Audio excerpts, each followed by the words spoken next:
আসসালামু আলাইকুম সকলকে। আমরা আজকে যে জিনিসটা দেখাবো সেটা হচ্ছে OR গেটের আইসি সার্কিট।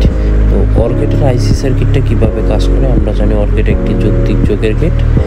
এই গেটে হচ্ছে যে সকল ইনপুট 0 হলে আউটপুট 0 হয়, যে কোনো একটি ইনপুট 1 হলে আউটপুট 1 হয় এবং সকল ইনপুট 1 হলে আউটপুট 1 হয়। তো OR গেটের আইসি সার্কিটের ডায়াগ্রামটা আপনারা স্ক্রিনে দেখতে পাচ্ছেন, যেখানে পিন ডায়াগ্রাম দেওয়া আছে।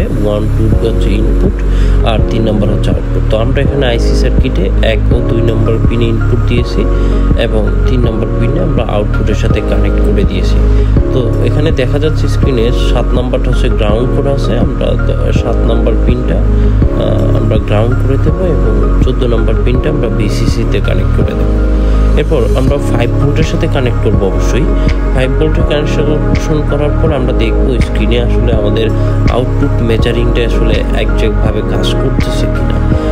তো এখন আমরা আসলে দেখতে পাচ্ছেন আপনারা যে স্ক্রিনে আমরা ট্রুথ টেবিলটাও দিয়ে দিব। আপনারা দেখবেন যে ট্রুথ টেবিল অনুসারে এটা কিভাবে কাজ করে, তাহলে আশা করি আপনারা পুরো জিনিসটা সম্পর্কে একটা ধারণা পেয়ে যাবেন।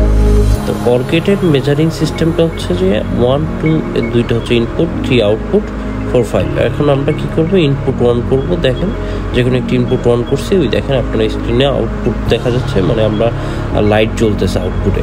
তো যে কোনো একটা ইনপুট 1 করলে আউটপুট 1 হচ্ছে, আবার সকলগুলো ইনপুট 1 আউটপুট 1, এবং দেখেন আমরা সবগুলো ইনপুট অফ করছি।